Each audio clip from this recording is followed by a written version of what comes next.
আসসালামু আলাইকুম। অস্ট্রেলিয়া, যুক্তরাজ্য এবং যুক্তরাষ্ট্রের মধ্যকার নিউক্লিয়ার সাবমেরিন চুক্তি এবং তিন দেশের মধ্যে নিরাপত্তা সহযোগিতা চুক্তি ভারত ও প্রশান্ত মহাসাগরীয় অঞ্চলে বড় ধরনের ধাক্কা লেগেছে। অনেকে আশঙ্কা করছেন এই উত্তেজনাকে কেন্দ্র করে চীনের সাথে যে কোনো সময় একটি সশস্ত্র সংঘাত শুরু হয়ে যেতে পারে।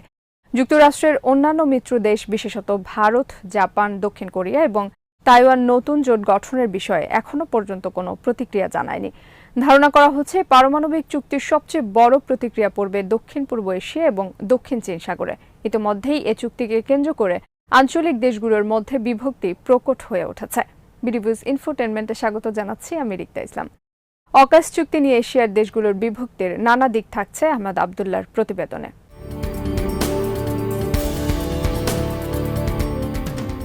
অকাস চুক্তির পক্ষে ও বিপক্ষে আসিয়ানের সদস্য রাষ্ট্রগুলো যে যার যার মতো অবস্থান নিয়েছে। ইন্দোনেশিয়া ও মালয়েশিয়া প্রকাশ্যে এই চুক্তির সমালোচনা করেছে। তারা বলছে এই চুক্তি এই অঞ্চলে অস্থিতিশীলতা তৈরি করবে, উন্নয়নকে বাধাগ্রস্ত করবে। অস্ট্রেলিয়ার বিষয়ে এই দুটো দেশের আগে থেকেই সীমাবদ্ধতা রয়েছে। তারা বরাবরই অস্ট্রেলিয়াকে এই অঞ্চলে আমেরিকার ডেপুটি শেরিফ হিসেবেই গণ্য করে।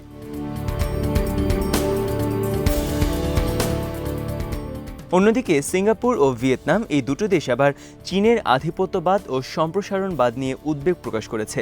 তারা এই চুক্তিকে স্বাগত জানিয়েছে, তবে খুব নীরবে। আনুষ্ঠানিকভাবেও তেমন কোনো প্রতিক্রিয়া জানায়নি। অন্যদিকে মার্কিন যুক্তরাষ্ট্রের ঘনিষ্ঠ দেশ ফিলিপাইন প্রকাশ্যে এই চুক্তিকে সমর্থন করেছে এবং দাবি করছে এই অঞ্চলের স্থানীয় ও দূরবর্তী মিত্রদের শক্তি সংহত করার জন্য এই ধরনের একটি চুক্তি অপরিহার্য ছিল।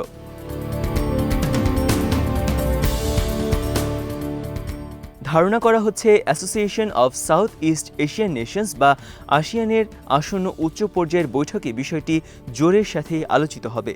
নভেম্বরেও আসিয়ানের জোটের বার্ষিক সম্মেলন হওয়ার কথা রয়েছে। অস্ট্রেলিয়ার সাথে যুক্তরাষ্ট্র দক্ষিণ চীন সাগরে নিউক্লিয়ার সাবমেরিনের টহল সংক্রান্ত যে চুক্তিটি করল, তা নিয়ে এই অঞ্চলের দেশগুলোর মধ্যে যথেষ্ট উৎকণ্ঠা রয়েছে।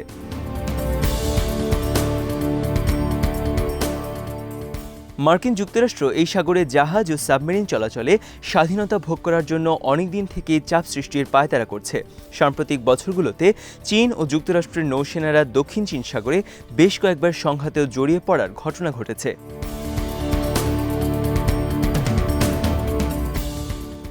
আসিয়ানভুক্ত কিছু দেশের আশঙ্কায় এ চুক্তির প্রতিক্রিয়ায় এই অঞ্চলের নানা দেশের নৌবাহিনীর তৎপরতা আরও বেড়ে যাবে। বিশেষ করে নিউক্লিয়ার চালিত সাবমেরিনের আবির্ভাব হওয়ায় পরিস্থিতি জটিল হওয়ার শঙ্কা আছে। পাশাপাশি সশস্ত্র সংঘাতের ঝুঁকিও অনেকটুকু বেড়ে যাবে। দক্ষিণ পূর্ব এশিয়ার দেশগুলোর এ জোটটি এই অঞ্চলের স্থিতিশীলতা বজায় রাখার বিষয়ে খুবই সচেতন।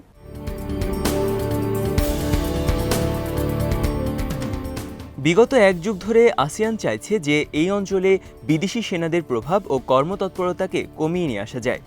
দক্ষিণ পূর্ব এশিয়া বর্তমানে আলোচনার কেন্দ্রবিন্দুতে পরিণত হয়েছে, কারণ আমেরিকা ও চীনের ক্রমবর্ধমান সামরিক তৎপরতার মূল ফ্যাক্টর হয়ে উঠেছে এই এলাকা।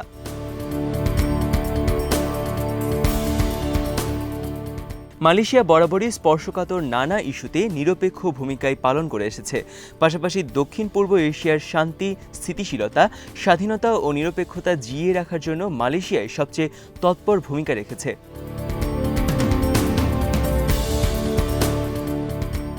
মালয়েশিয়ার সাবেক প্রধানমন্ত্রী আব্দুল রাজ্জাক হুসাইন ৭০-এর দশকে জোর গলায় বলেছিলেন, আসিয়ান জোটের উচিত হবে সর্বক্ষেত্রে নিরপেক্ষতা বজায় রাখা।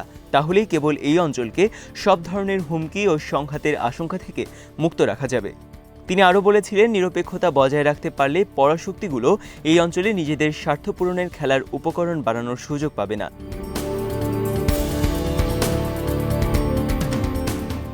আসিয়ানের আওতায় পরবর্তীতে ট্র্যাক বা treaty of Amity and cooperation in south east Asia নামেও চুক্তি স্বাক্ষরিত হয়।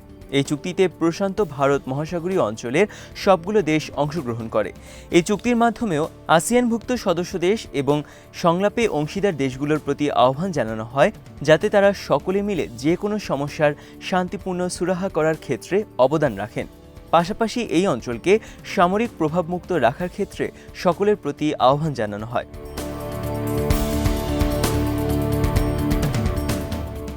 দক্ষিণ পূর্ব এশিয়াকে এই ব্লকটি পারমাণবিক অস্ত্রমুক্ত রাখতে চেয়েছিল, অথচ এখন সেখানেই পারমাণবিক সাবমেরিনের যাতায়াতকে জোটটি সহজভাবে নিতে পারছে না।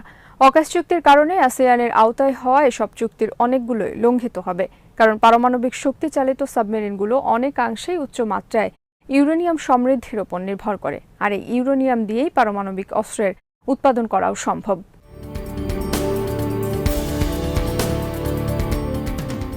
ইন্দোনেশিয়ার পররাষ্ট্র মন্ত্রণালয় অস্ট্রেলিয়া আমেরিকার মধ্যে স্বাক্ষরিত সাবমেরিন চুক্তির বিরোধিতা করেছে। ইন্দোনেশিয়াকে এই মুহূর্তে আসিয়ানের ডি ফ্যাক্টো লিডার হিসেবেই মনে করা হয়। ইন্দোনেশিয়া মনে করছে নতুন এই চুক্তিটি এই অঞ্চলের অস্ত্রের প্রতিযোগিতা বাড়াবে। প্রতিটি পরাশক্তি এখন এই অঞ্চলকে ঘিরে শক্তির মহড়া প্রদর্শনে ব্যস্ত হয়ে যাবে।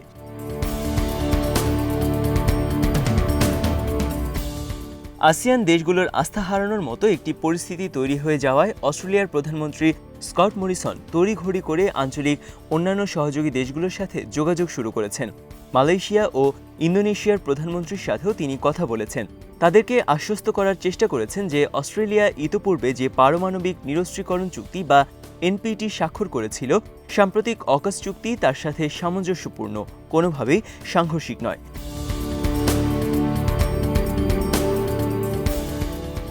এই অঞ্চলে যদি পারমাণবিক সাবমেরিন চলেও আসে, তাহলেও তা আঞ্চলিক কৌশলগত ভারসাম্য নিশ্চিত করার জন্যই আসবে, কারণ চীন ইতোমধ্যে সামরিক পদচারণা শুরু করে দিয়েছে।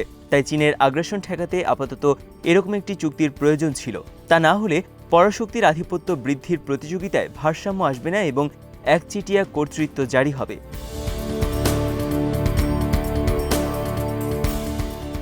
আসিয়ানে নিযুক্ত অস্ট্রেলিয়ার রাষ্ট্রদূত উইল নানকেরভিসও একটি বিবৃতি প্রদান করেছেন, যেখানে তিনি পরিষ্কার করেছেন যে অকাশ কোনো প্রতিরক্ষা চুক্তি বা প্রতিরক্ষা জোট নয়। নতুন এই নিউক্লিয়ার সাবমেরিন চুক্তিটি কোনোভাবেই আসিয়ানের প্রতি অস্ট্রেলিয়ার দায়বদ্ধতাকে হেয় করবে না।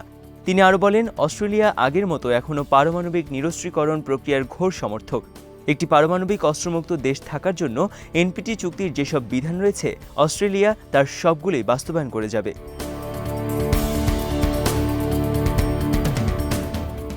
মালয়েশিয়ার প্রধানমন্ত্রী ইসমাইল সাবরি ইয়াকুব বেশি দিন আগে দায়িত্ব গ্রহণ করেননি, তবে অস্ট্রেলিয়ার এত সব বিবৃতিও তাকে আশ্বস্ত করতে পারেনি। তিনি পরিষ্কারভাবেই অস্ট্রেলিয়ার প্রধানমন্ত্রীকে জানিয়ে দিয়েছেন, অকাশ চুক্তি সাউথ চায়না সিতে অন্যান্য পরশক্তিকে আগ্রাসী ভূমিকা পালনের সুযোগ করে দিবে।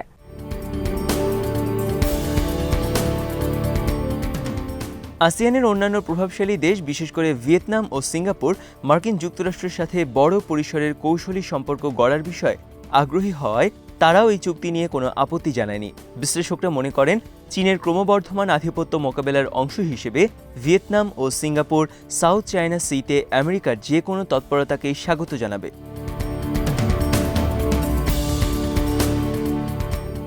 ফিলিপাইনের সাথে চীনের বন্ধুত্বপূর্ণ সম্পর্ক থাকলেও দেশটি তারা সবাইকে অবাক করে অকাশ চুক্তিকে স্বাগত জানিয়েছে। ফিলিপাইন মনে করে যে আঞ্চলিক নিরাপত্তার জন্য এই ধরনের চুক্তি জরুরি ছিল।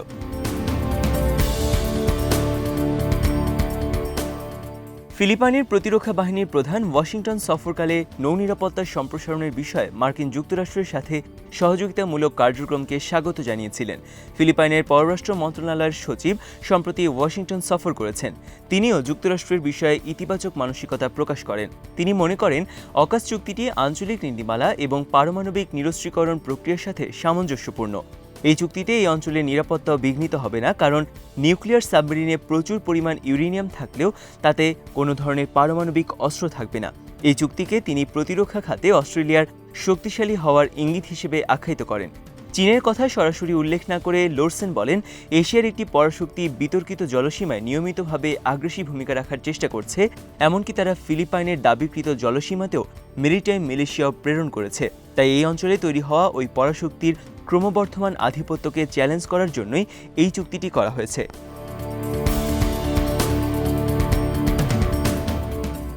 আজ এখানে শেষ করছি। সমরাষ্ট্র, প্রতিরক্ষা ও কূটনীতির নানা তথ্য জানতে চোখ রাখুন বিডিভিউজ ইনফোটেনমেন্টে। চ্যানেলটি ভালো লাগলে সাবস্ক্রাইব করুন। সংযুক্ত থাকুন আমাদের ফেসবুক পেজে। আল্লাহ হাফেজ।